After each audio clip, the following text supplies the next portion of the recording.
नमस्कार, मैं शीतल राजेश कुमार कक्षा 5 आपकी यजमान शाला यावरपुरा प्राथमिक शाला से आप सभी का स्वागत करती हूँ और गुरुजनों का मेरा प्रणाम। मेरी कहानी का नाम है दो दोस्त।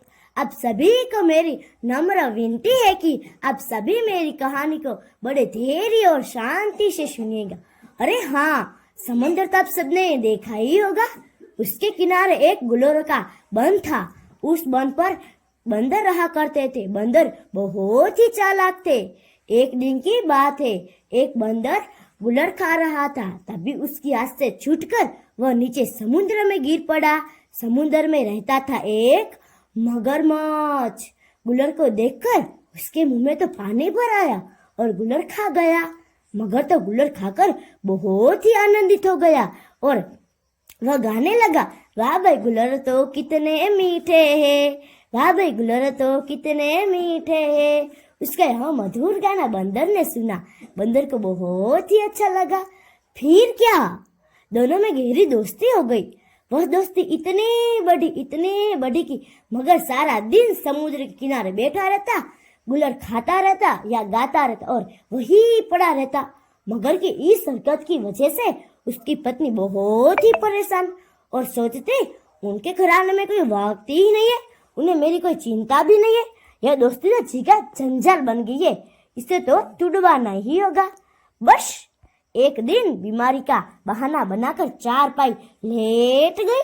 मगर ने पूछा तो बोली ही नहीं, मुंह फुलाए पड़ी रही। तब जाकर मगर ने उसकी पत्नी की सहेली से कारण पूछा तो वह बोली, अरे तुम कैसे पति हो, तुम्हें तुम्हारी पत्नी की चिंता भी नहीं है। तुम्हें पता है उसे एक भयानक रोग हो गया है। मगर तो डर गया और बोला, तुम्हें पता है उस बीमारी की दवा क्या है, तुम जानती हो? पत्नी की सहेली बोली, जानती तो हूँ, लेकिन वह तुम ला नहीं सकते। मगर ने उत्तर दिया, क्यों नहीं ला सकता, बताओ तो सही, मैं आसमान से तारे भी तोड़ लाऊंगा। पत्नी की सहेली बहुत ही गंभीर हुई और बोली, यह रोग तभी ठीक हो सकता है जब तुम्हारी पत्नी को कोई एक बंदर का दिल खाने मिल जाए। मगर तो सचमुच घबरा गया और बोला, वह तो मेरा गहरा दोस्त है, मीठे मीठे गुल्लर भी खिलाता है, उसका दिल मैं कैसे ले सकता हूँ, यह तो दोस्त के साथ दुश्मनी करना है। पत्नी की सहेली बोली, तब तो मैं कह रही थी तुम यह काम कर ही नहीं सकते। मगर ने उस समय तो कुछ उत्तर नहीं दिया, लेकिन वह पूरी रात सोचता रहा। पत्नी मर गई तो घर उजड़ जाएंगे, बच्चे अनाथ हो जाएंगे। उसने बहुत सोचा। अंत में वह इस नतीजे पर पहुंचा कि पत्नी को बचाना ही होगा। पत्नी के पास जाकर वह बोला, अरे तुम दुखी क्यों होती हो, तुम्हें बंदर का दिल खाना है ना। बंदर का दिल क्या, मैं तुम्हारे लिए पूरा बंदर ला सकता हूँ। पत्नी को समझा बुझाकर वह बंदर के पास पहुंचा और बातों में उससे कहा, अरे भाई, हमें दोस्त बने हुए कितने दिन हो गए, तुमने तो मेरा घर भी नहीं देखा, मेरे बच्चों से भी नहीं मिले और मेरी पत्नी से भी नहीं मिले। चलो वहां हम खूब आराम करेंगे, खाएंगे पिएंगे और नाचेंगे। बंदर से तैयार हो गया। मगर ने बंदर को अपनी पीठ पर बैठा लिया और दोनों घर की ओर चल पड़े। बंदर को लगा कि मगर कुछ उदास है। उसने पूछा, अरे मित्र, तुम उदास क्यों हो, क्या बात है? मगर था तो झट बुद्धि वाला, अक्कल जैसे उसके पास चीज थी ही नहीं और वह बोला, अरे मित्र, क्या बताओ, मेरी पत्नी को एक भयानक रोग हो गया है। यह रोग तभी ठीक हो सकता है जब मेरी पत्नी को कोई एक बंदर का दिल खाने मिल जाए।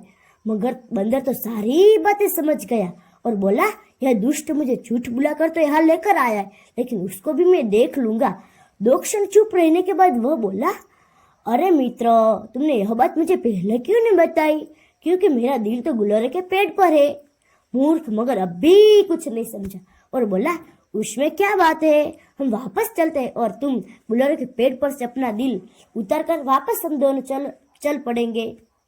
रास्ते में समुद्र के किनारे पहुंचते ही बंदर कूदकर गुल्लर के पेट पर चढ़ जाता है और वहीं से खिलखिलाकर बोलता है, अरे मूर्ख, तुम्हें इतना भी नहीं पता है कभी दिल शरीर से अलग हो सकता है।